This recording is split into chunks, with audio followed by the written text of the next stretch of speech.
매일 드리는 번제 시간입니다. 여기는 영광이주 교회이고요. 벌성TV입니다.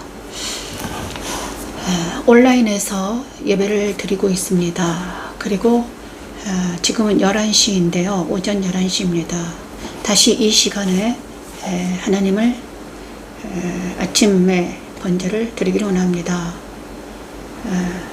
처음에 제가 날마다 11시에 예배를 드렸었는데 제가 좀 빠져서 막 저녁 늦게까지 드리고 있더라고요. 그래서 다시 이 시간을 찾아서 아침 시간을 하나님께 먼저 드리고 나머지 일을 해야 될 것 같아요. 그래서 다시 이 시간에 한 곡이라도 하나님의 말씀을 듣고 우리가 나아가는 시간을 갖겠습니다. 오늘은 이제 다시 새로운 마음으로 가기 때문에 창세기부터 갈까 합니다. 다시 시작하는 마음으로 제가 이제 말씀 찬양을 계속 하다가 이제 다시 돌아왔습니다. 창세기 1장. 요즘에 창세기 1장을 다시 풀어주셨거든요. 그래서 알파 오메가이신 하나님, 놀라운 창세기와 계시록을 이렇게 열려주셨습니다. 그래서 그 말씀이 이제 마지막으로 통합하는 말씀이 우리에게서 통합이 되어야 되는데 말씀이 통합되는 시간이 되길 바랍니다. 자, 창세기 1장 1, 2, 3장 창세기 1장에는 하나님은 창세기 1장에서 모세를 통해서 이렇게 말합니다. 모세 오경에 창세기 1장이 들어있는데요. 7날, 그 7째 날까지 이 창조를 했죠. 그래서 이 창조가 얼마나 중요한가를 한 사람들에게 알리라 했습니다. 그렇죠. 그래서 창세기 1장을 찬양하면서 먼저 하나님께 나아갑니다. 제가 창세기 1장을 요즘에 새롭게 한 게 있는데 잠깐만요. 안 올려놨군요. 네, 이걸로 하겠습니다.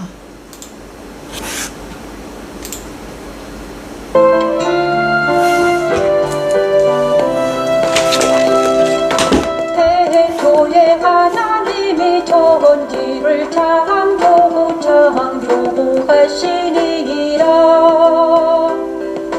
땅이 혼돈하고 공허하며 흑암이 깊음 위에 있고 하나님의 영은 수면 위에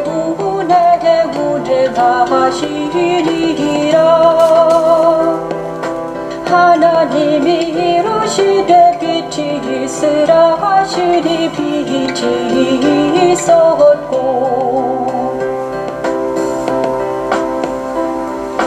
빛이 하나님이 보시기에 좋았더라.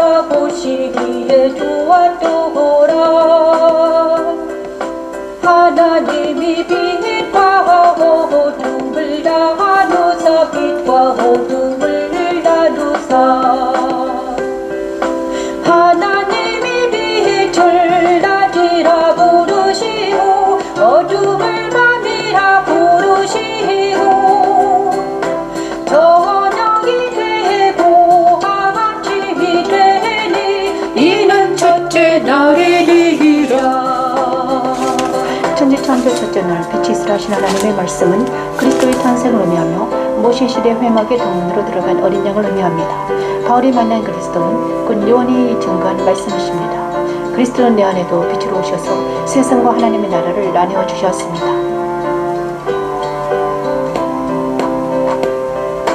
하나님이 이르시되 불 가운데 궁창이 있어 불과 물러나니라 하시고 하나님이 궁창을 만드사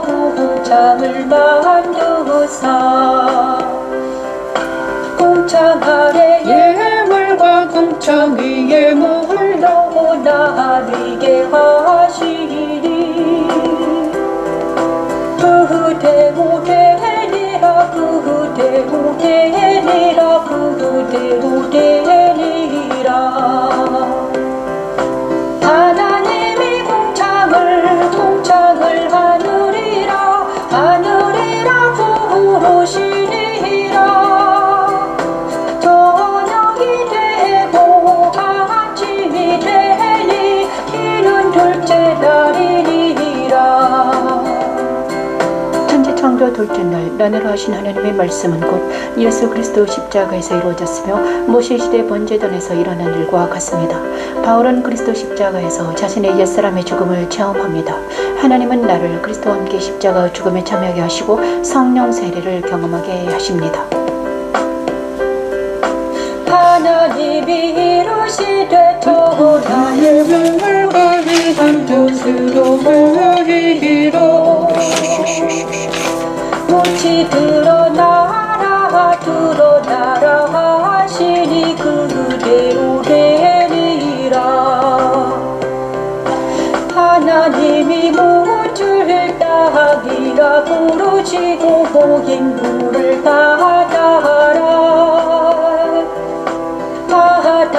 부르시니 하나님이 보시기에 좋았더라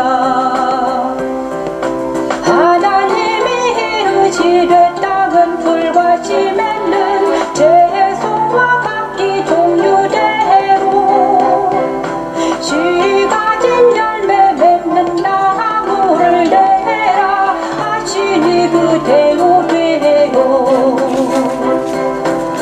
천지창조 셋째 날 무지 드러나라 하신 하나님의 말씀은 곧 예수 그리스도께서 부활하심으로 이루어졌으며 모세시대 물두멍에서 일어난 일과 같습니다.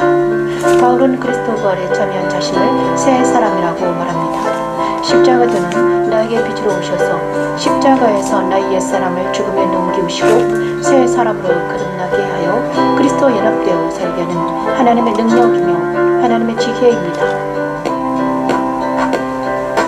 땅이 물과 각기 종류대로 심을 든 채소와 각기 종류대로 씨 가진 열매 맺는 나무를 내니 열매 맺는 나무를 내니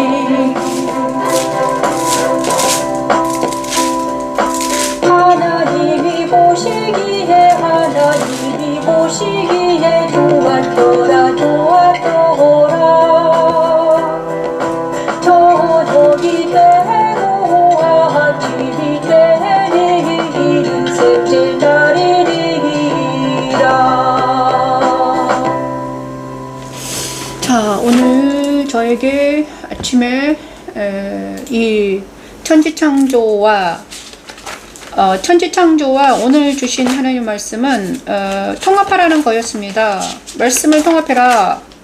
방금 오늘은 창세기 1장, 2장, 3장까지만 한번 통합을 해 보았습니다. 통합이라는 것은 말씀이 내 안에서 정리되는 것을 말합니다. 그죠? 그래서 창세기는 바로 태초에 하나님은 천지를 창조하시니라 1장에 1, 2 지금 찬양한 곡은 태초에 하나님이 천지를 창세기 1장부터 어디까지 13장까지인가요?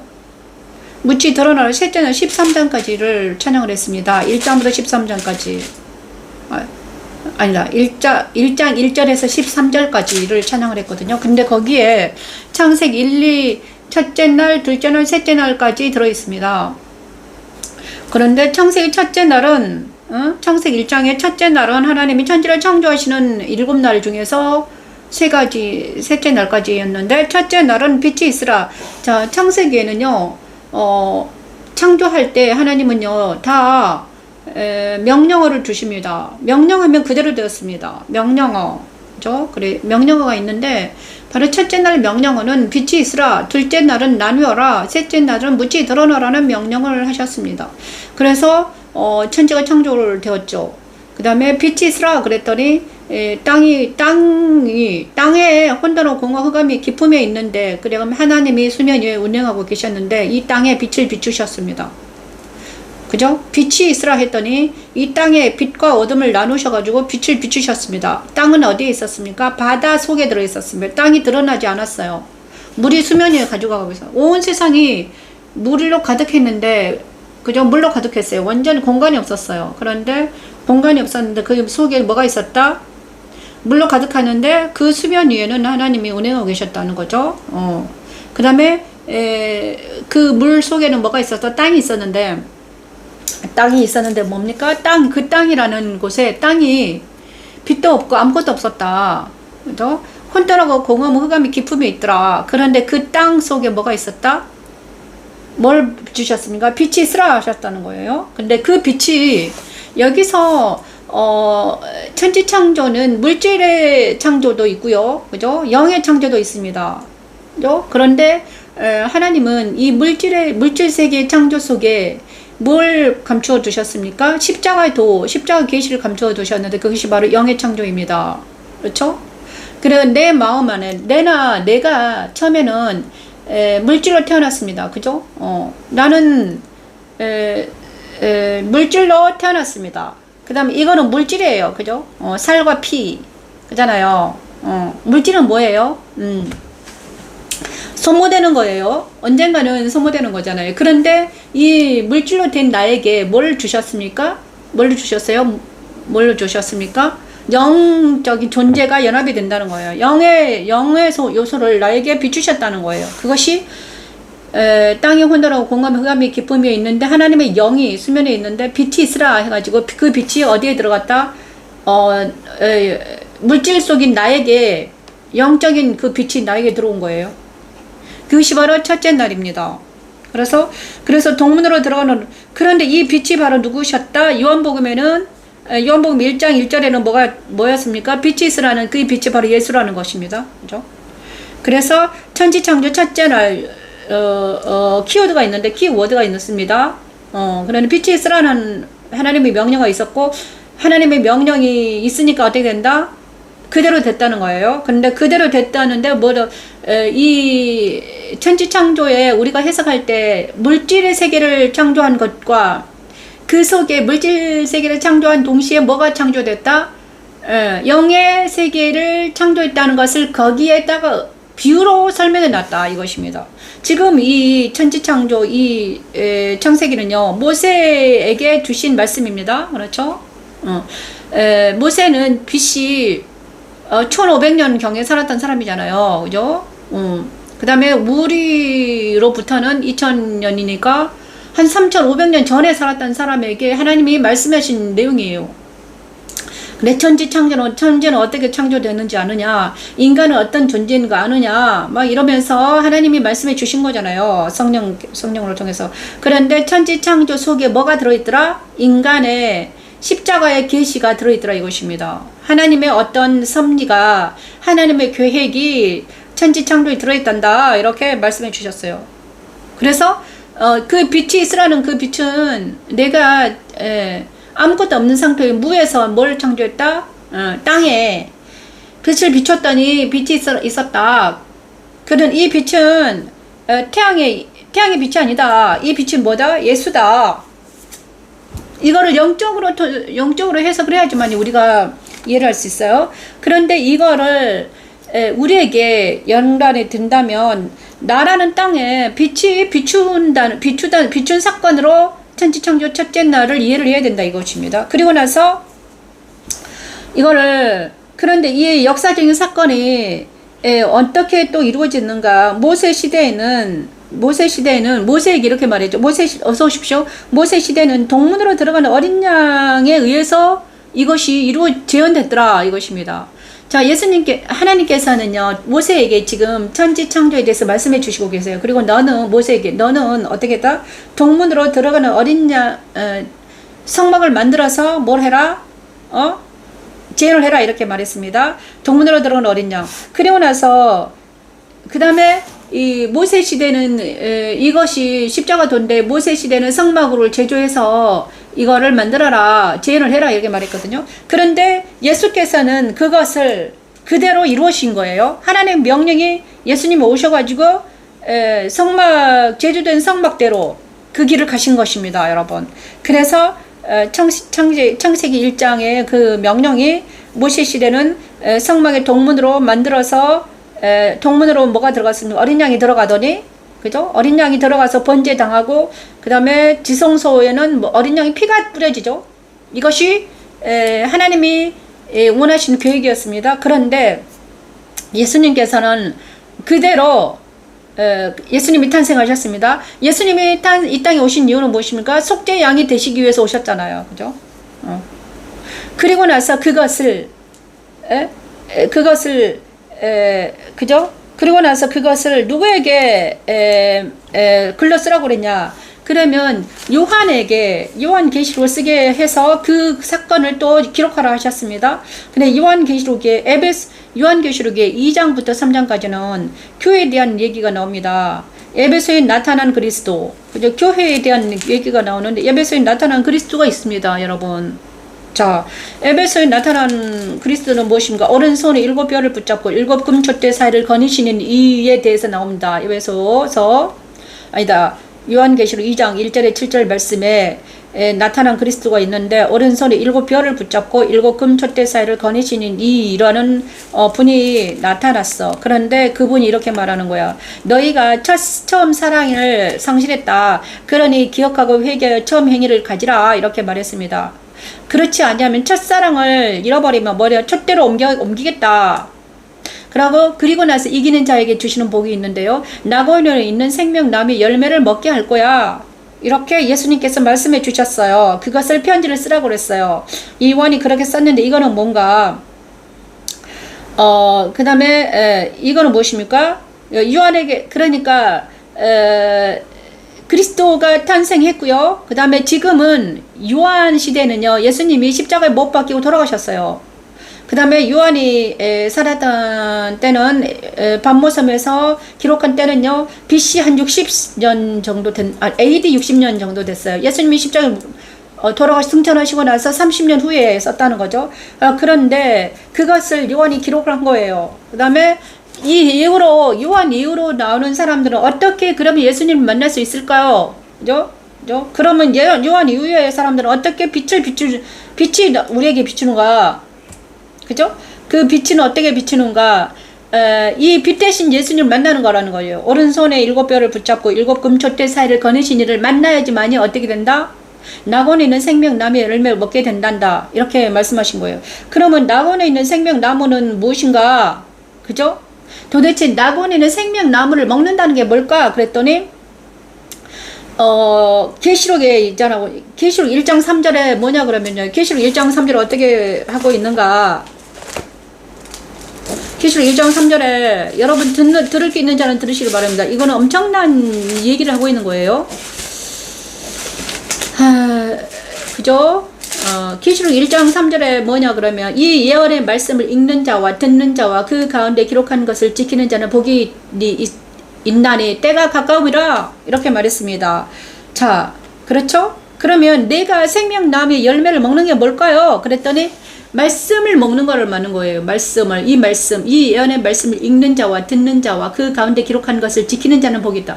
이것이 생명나무의 열매인 것입니다. 말씀을 먹는 거예요. 말씀을 읽고 듣고 지키는 것이 생명나무의 열매로 먹는 거라. 자, 말씀을 읽고 듣고 읽지 않으면, 듣지 않으면 우리는 생명나무의 열매를 먹지 못한다. 그죠? 많은 사람들이 그러면 읽고 듣고 그러면 아무거나 들어도 되나? 이 예언의 말씀을 읽는 자와 듣는 자와 그 다음에 지키는 자가 복이 있다. 이것이 계시록이 나오는 7복음 중에 첫째 복음인데, 이 첫째 복음을 내가 듣고 읽으면 어떻게 된다? 나중에는 지키게 되거든요. 이것이 생명나무의 열매라는 거예요. 그렇죠? 그러면서 에베소 교회에 있는 에베소 교회에 나타나신 그리스도께서 이렇게 말씀하신 거예요. 그죠?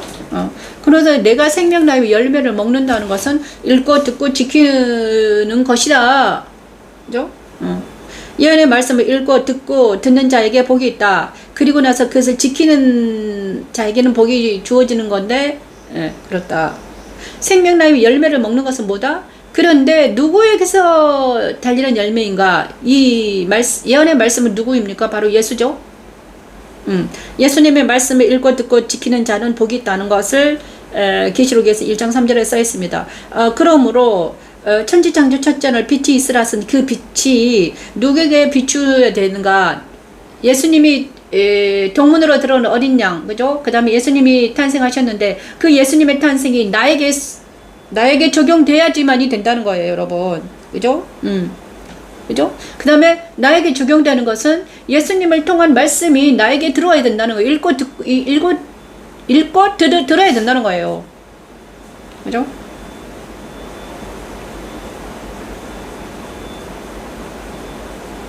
그런데 예수님을 만나는 사람들은 나에게 나타나는 거는 예수님을 만날 수 있는 사람은 어떤 사람들까? 심령이 가난한 사람만이 예수를 만날 수 있어요, 여러분.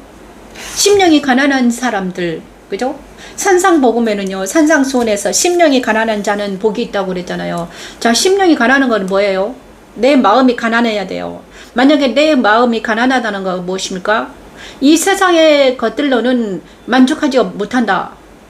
너무 가난하다. 그죠? 세상 것들을 살아가지 못하겠다. 그죠? 심령이 가난하다.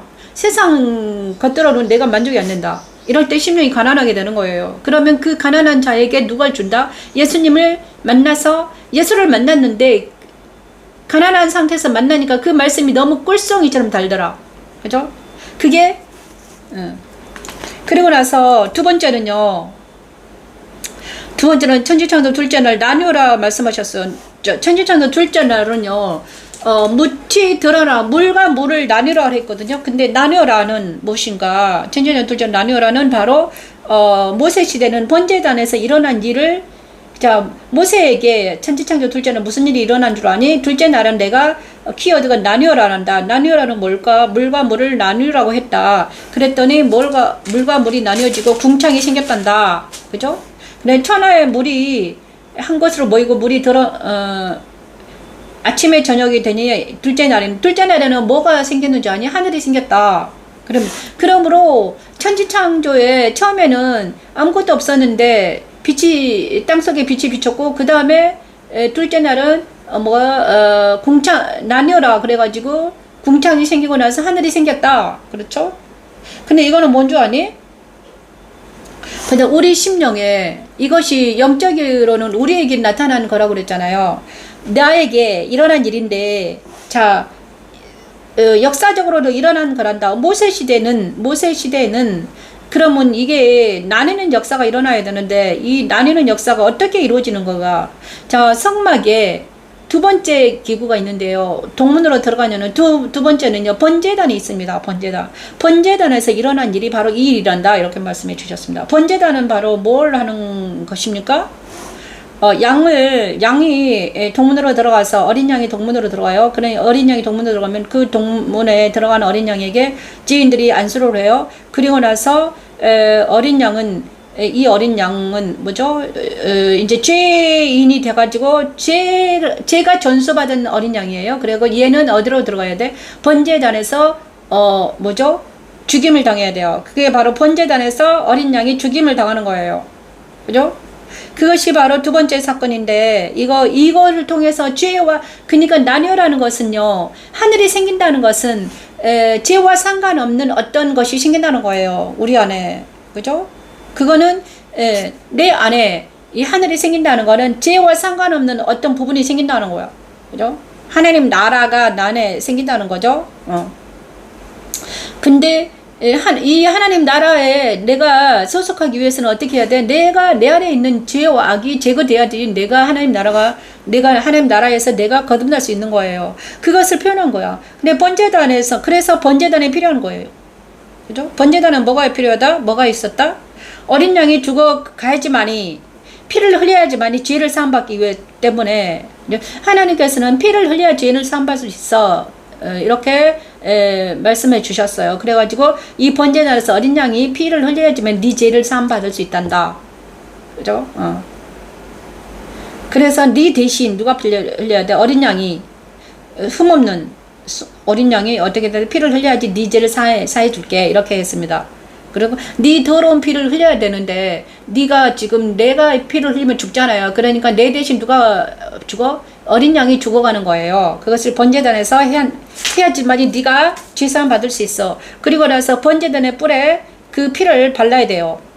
번제단 뿔에 그 피를 바를 때 너는 죄사함 받을 수 있단다.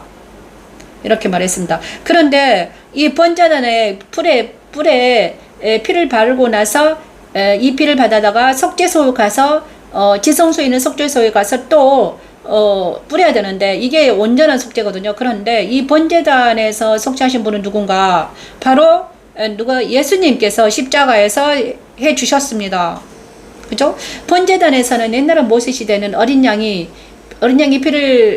죽여가지고 그 피를 번제단에 뿌리고 번제단을 뿔에 바르면 이제 하나님이 보시고 네 죄를 속해 줄게 이렇게 했거든요. 그런데 이제 예수님이 이 땅에 오셔가지고 십자가에서 돌아가실 때 돌아가시는 것보다 이 번제단에 예수의 피를 바른 거랑 마찬가지다 이렇게 된 거예요. 그죠?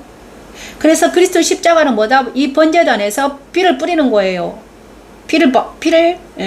번제단에서 피가 뿌려진 거는 예수께서 십자가에서 죽으신 거는 바로 번제단에서 어린 양이 피를 뿌린 것과 같다는 거예요. 그죠?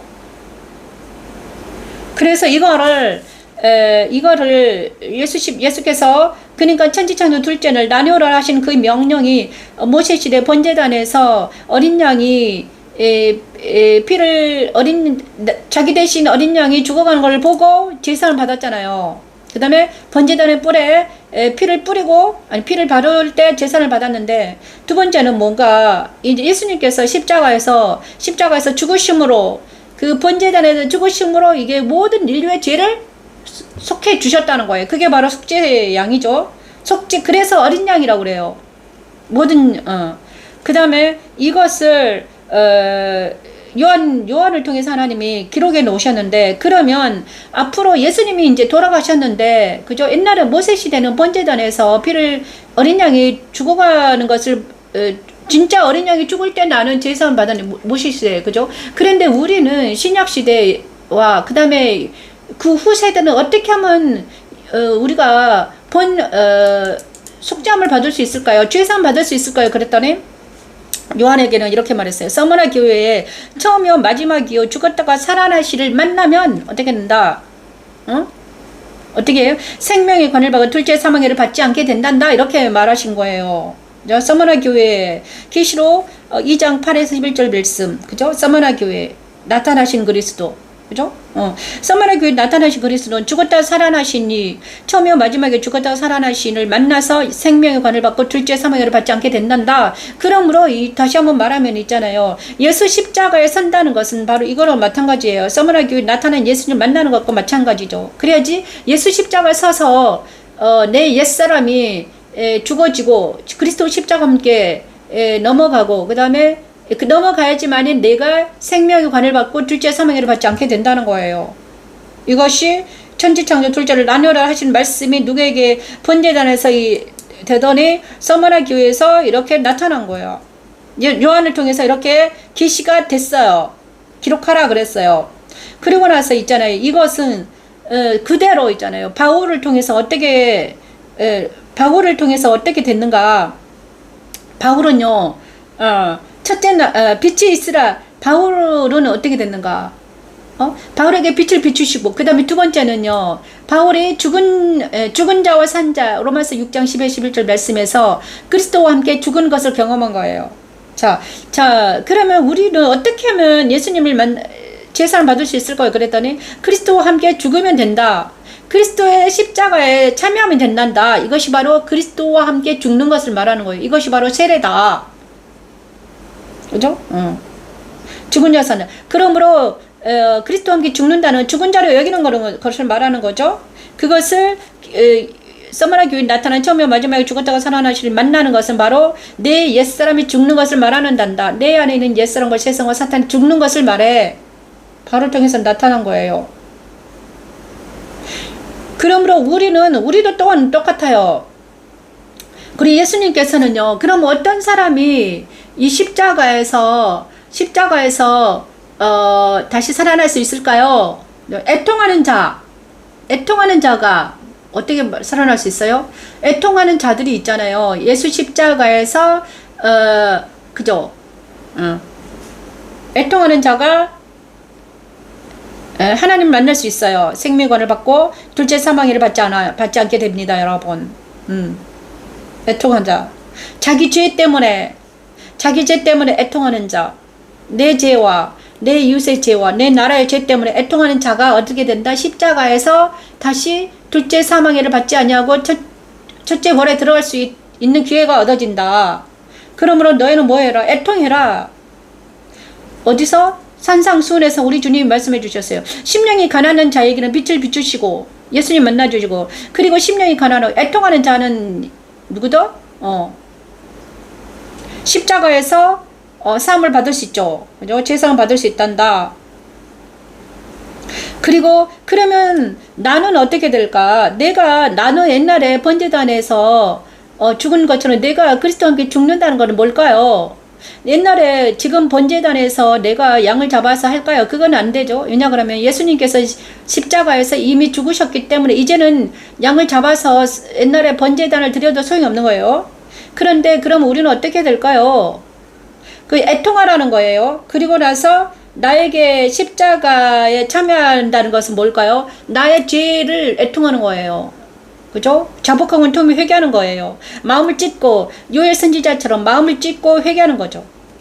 그래야지 우리가 생명과를 받을 수 있는 거예요. 그 다음에 이거를 계시록 14장 13절에, 그러니까 계시록 14장 13절에는 계시록에는 뭐가 써있는가? 그러면 애통하는 거에 뭘까요? 내가 그럼 어떻게 하면 내가 정말 십자가에서 내가 제산 받을 수 있을까요? 그랬더니 어떻게 할까요? 계시록 14장 13절은 계시록 14장 13절 이것입니다. 또 내가 들으니 하늘에서 음성이 나서 이르되 기록하라. 지금 이후로 주 안에서 죽는 자들은 복이 있다. 자, 그러므로 그리스도와 함께 십자가에서 죽는다는 것은, 십자가에 참여하는 것은 뭘까요? 했더니 주 안에서 죽는 자라는 것입니다. 주 안에서 죽는 자. 야, 신기해요. 주 안에서 죽는 것은 주님과 함께 십자가에 참여하는 걸 말하죠. 죽는 것은 뭐예요? 십자가에 참여하는 거예요. 주 안에서 죽는 것은 뭐예요? 주 안에서 내가 죽는 거예요. 옛사람이 죽고 내 안에 있는 옛사람이, 세상이, 사탄이 모두 죽어 넘어지는 것이 주 안에서 죽는 자. 이것이 둘째 사망에서 벗어나는 것입니다. 여러분, 주 안에서 내 옛사람이 죽지 않으면 우리는, 옛사람이 살아서 돌아다니면 그는 있잖아요. 둘째 사망으로 들어가요. 나중에 예수님이 오실 때는요, 심판의 주로 오시거든요. 그죠? 지금은 우리 주님이 심판의 주로 오지 않으셨잖아요. 그런데 나중에 진짜 오실 때는 마라나타, 예수님이 재림할 때는 어떻게 오신다? 심판의 주로 오시잖아요. 그러면 주 안에서 죽지 않는 자들은 모두 다 어떻게 심판을 당하는 거예요. 둘째 사망으로 들어가요.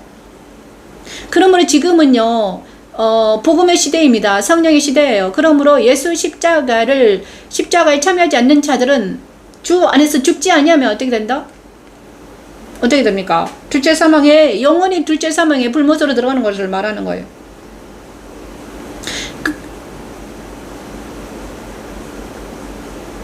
그리고 셋째 날은요, 셋째 날까지만 해야 될 것 같아요. 무치 드러나라 하신 것은요, 무치 드러나라는 것은, 셋째 날 무치 드러나라, 천지전도 셋째 날 무치 드러나라는 것은 무엇입니까? 땅이 있잖아요. 드러나는 것입니다. 둘째 날은 하늘이 생겼잖아요. 셋째 날은 바닷속에, 물속에 있는 땅이 이렇게 솟아나는 것을 말해요. 묻힌 땅이에요. 땅이 드러나라. 그렇게 했더니 땅이 드러나세요. 그리고 그 땅에 뭐가 생겼습니까?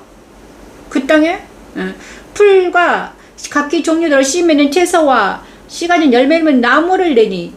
자, 셋째 날에는 뭐가 생기냐 그러면 낮과 밤을 나뉘게 하시고 그것들을 광명체들이 있어 낮과 밤을 나뉘게 하시고 그것들을 징조와 계절과 계절이 생겼고요. 그 다음에 아니다. 셋째 날은요, 풀과 채소와 나무가 생기기 시작해요. 풀과 채소와 나무. 그죠? 셋째 날은 근데 땅이 드러나고 땅이 솟아나서 거기에 풀과 나무와 채소가 생긴 거예요. 그래서 여기에 풀과 나무와 채소가 생긴 것입니다. 풀과 땅이 드러나서 풀과 나무와 채소가 생기는 건 뭐예요? 묻이 부활해서 부활을 상징하는 것입니다. 부활을 상징해서 내 나라는 땅에 풀과 나무와 채소가 생기는 걸 말해요. 그죠? 처음에는 나는 죽어 있었는데 바닷속에 있었습니다. 나는 죽어 있었어요. 예수님에 대해서 알지 못했어요. 그러나 둘째 날 그리스도와 함께 내 안에 있는 옛사람이 다 죽어 넘어지자, 세상에 죽어 넘어지자 내 안에 새로운 내가 부활한 거예요. 탄생한 거예요. 거듭난 내가 생겼어요. 그리고 나서 그 거듭난 내가 그리스도와 함께 연합이 되더니 어떻게 됐습니까? 어떻게 됐습니까? 풀과 나무와 채소가 생긴 거예요. 그죠? 근데 이거를 모세 시대는 물두멍으로 재현한 것입니다. 물두멍은 무엇입니까? 손을 씻고 제사장의 손을 씻는 대야입니다. 그래 번제단에서 피를 더러워진 제사장들이 그죠? 피를 가지고 그죠? 손을 씻고 어떻게 했습니까? 성소에 들어가서 일을 해야 됐습니다. 이것이 부활을 상징합니다. 자, 그리스도께서 부활을 해서 이 일이 이루어졌습니다. 자, 묻이 드러나는 것은 바로 그리스도 부활하는 모습과 같아요. 그죠? 물에서 올라오시는 모습과 묻이 드러나는 모습과 같다는 거예요. 천지창조 셋째 날 묻이 드러나라 하는 그 모습이 예수 부활과 같다. 그런데 버가모 교회에 나타나신 예수님은 부활하신 주님을 상징한다. 버가모 교회에 나타난 예수님은 누구였었는가? 좌우에 날선 검을 가지신 이를 만나면 그러면 우리가 부활하신 주님과는 어떻게 만날 수 있을까요? 그죠? 자, 모세 시대에서는요, 어떻게 하면 살아날 수 있었는가? 제사장들은 어떻게 살아났는가? 그죠? 본제단에서, 죽은 자를 만난 제사장들이 깨끗해질 수 있었던 것은 물두멍에서 손을 씻고 나서 다시 부활해서 다시 새롭게 돼서 어떻게 들어갔다? 성소에 들어갈 수 있었습니다. 만약에 성소는 거룩한 곳이었기 때문에, 물두멍에서 손을 씻지 않는 자들은 어떻게 됩니까? 성소에 들어갈 수 없었습니다. 그러므로 물두멍은 무엇입니까? 부활을 상징합니다. 그죠? 그런데 이 부활은 무엇인가? 바로 예수께서 죽으시고 나서 십자가 돌아오시고 나서 어떻게 됩니까? 다시 3일 만에 부활하셨습니다. 부활하시고 나서 그의 제자들을 만나 주셨죠. 그리고 나서 부활에 참여한 자들이 생겼습니다. 그런데 부활에 참여한 자들은 무엇이 없는가? 그러면 나중에 요한을 통해서는 이 부활을 어떻게 설명했는가? 버가모 교회에 나타난 예수께서 승천하셨잖아요. 이제는 예수님이 보이지 않는데 그럼 우리는 어떻게 하면 지금의 사람들이 그럼 어떻게 하면 우리가 부활에 참여할 수 있을까요? 하나님은 요한계시록을 통해 이렇게 말하고 있습니다. 좌우에 낯선 검은 가지신 이를 만나면 좌우에 낯선 검은 무엇입니까? 바로 뭡니까? 말씀이잖아요. 말씀을 가진 자. 말씀을 가진 자를 만나면 어떻게 됩니까?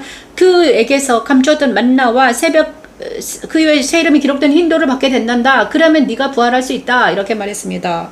그 다음에 버가모 교회에 나타난 예수님을 만나면 너는 부활에 참여할 수 있단다. 이렇게 요한계시록에 써 있습니다. 그 다음에 그러면서 바울은 이 부활에 참여한 자를 어떻게 더 산자로 말을 합니다. 새 사람이요.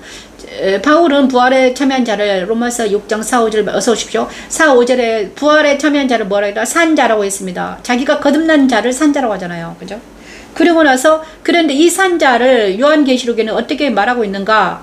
정말 놀라워요. 이 바울이 말한 산자를 요한계시록에는요. 계시록 16장 15절에는 깨어 자기 옷을 빠는 자.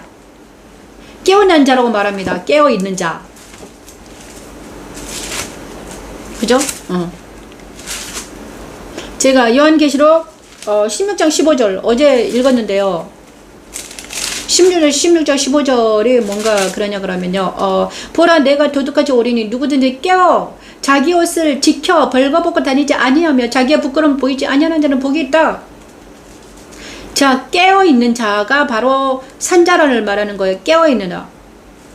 그러면 죽은 자도 있고 깨어있는 자도 있다는 거예요. 잠자는 자들도 있고 깨어있는 자도 있는 거예요, 여러분. 그럼 잠자는 자들은 누구예요? 죽은 자를 말하는 거야. 자, 죽은 자는 무엇입니까? 에스겔 37장에 번역을 하면요. 마른 뼈들이 있습니다. 마른 뼈들이 막 흩어져 있어요, 여러분. 죽은 자들은 바로 마른 뼈와 같습니다. 생명이 없습니다. 여기서 생명은 무엇입니까? 그 마른 뼈에게 생기를 불어 넣자 그 산뼈가 돼요. 그죠? 그런데 여기서 생기는 무엇입니까? 하나님의 영이에요. 그리고 말씀이 들어가야지만이 그가 정말 살아있는 자가 되는 거예요. 깨어있는 자는 그러므로 뭡니까? 깨어있는 것은 무엇인가? 말씀과 연합된 자를 말하는 거예요. 그러므로 버가모 교회 좌우의 날선 검을 가지신 이를 만나는 것은 뭐다? 깨어있는 것. 우리가 깨어있기 위해서는 좌우의 날선 검을 가지신 이를 만나야 되는 거예요. 그 다음에 에스겔 37장에 정확하게 말하고 있잖아요. 에스겔 37장에 이렇게 말하고 있습니까? 감췄던 만나와 그 이외에 새 이름이 기록된 흰돌을 받게 되는 것을 말하는 거예요. 그러므로 자, 깨어있는 자들은 어떤 자입니까? 온유한 자가 되는 거예요. 온유한 자가 됩니다. 세 사람은 온유한 자예요. 그죠? 깨어있는 온유한 자가 돼요. 예수님과 연합된 자는 온유한 자가 되어서 그들은 이제 말씀과 연합이 된 자가 되는 것입니다. 말씀과 연합된 자, 그들이 산 자예요. 그러므로 내가 말씀과 연합되지 않으면 죽은 자라는 것입니다. 많은 사람들이 생물학적으로 살았지만 영적으로 죽은 것은 무엇입니까? 말씀과 연합되지 않았기 때문에요. 좌우의 날선 검을 가지신 만나지 않았기 때문에. 어제 제가 우리 딸을 만났는데 우리 딸도 말씀과 연합이 아직 안 됐어요. 그는 생물학적으로는 살아있지만 영적으로는 죽은 자라는 거예요, 여러분. 많은 사람들이 생물학적으로는 살아있어요. 그렇지만 영적으로 죽은 자가 너무나 많아요. 그러므로 이 많은 사람들이 물질과 향락과 쾌락과 막 세상에서 주는 모든 것들을 만나서 자기가 살아있다고 생각하지만 영으로는 죽은 자이기 때문에 영생으로 들어가지 못한다는 거예요, 여러분. 영생으로 들어가기 위해서는 누구를 만나야 된다? 누구를 만나야 돼? 예수님을 만나야 돼. 내가 아무리 이렇게 여러분에게 열심히 말을 해도 알아들을. 그러므로 요한계시록 이렇게 말합니다. 귀 있는 자는 들을지어다 말합니다.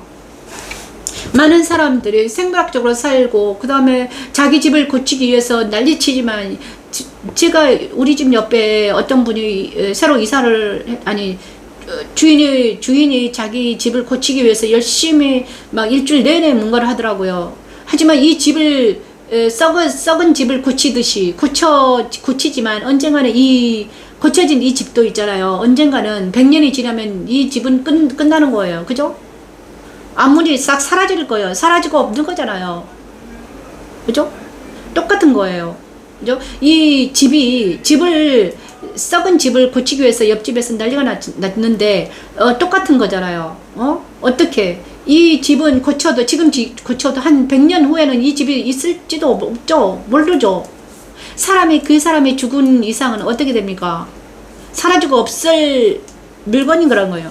똑같아요. 우리 육체도 물건도 똑같아요. 우리도 생물학적으로는 지금은 살아있다고 생각하지만 우리가 100년 후에는 우리는 살아있는 존재가 아니잖아요. 그럼 우리가 살기 위해서는 어떻게 된다? 영혼을 살기 위해서는 예수를 살아있는 그분과 내가 연합이 돼야지 살아있다고 말할 수 있는 것입니다. 그러면 살아있는 그분은 무엇입니까? 예수밖에 없어요. 예수님만이 살아있는 그분이에요. 그러므로 여러분 예수님을 만나서 영적으로 사는 놀라운 역사가 일어나길 바래요. 그 다음에 그죠? 그리고 나서 이거를 살아있는 자는 뭐다? 온유하다. 그죠? 그리스도와 연합한 자는 온유한 자가 되는 것입니다, 여러분. 그죠? 그리스도와 연합되지 않을 때는 옛사람이 있기 때문에 온유하지 못합니다. 그 옛사람에는 모든 더럽고 추악한 분노하고 막 이 악이 있기 때문에. 하지만 새 사람은 온유한 자예요, 여러분. 그죠? 그거를 모세를 통해서 하나님 말씀하시잖아요. 모세가 옛날에 옛사람이 있을 때는 자기 마음대로 했잖아요. 그러지만 하나님 만난 후로 그는 어떻게 됐습니까? 온유한 자가 돼서 지면에서 가장 온유한 자가 된 거예요. 왜냐? 그가 하나님을 만났기 때문이죠. 그냥 하나님을 만나면 어떻게 된다? 온유한 자가 되는 것입니다.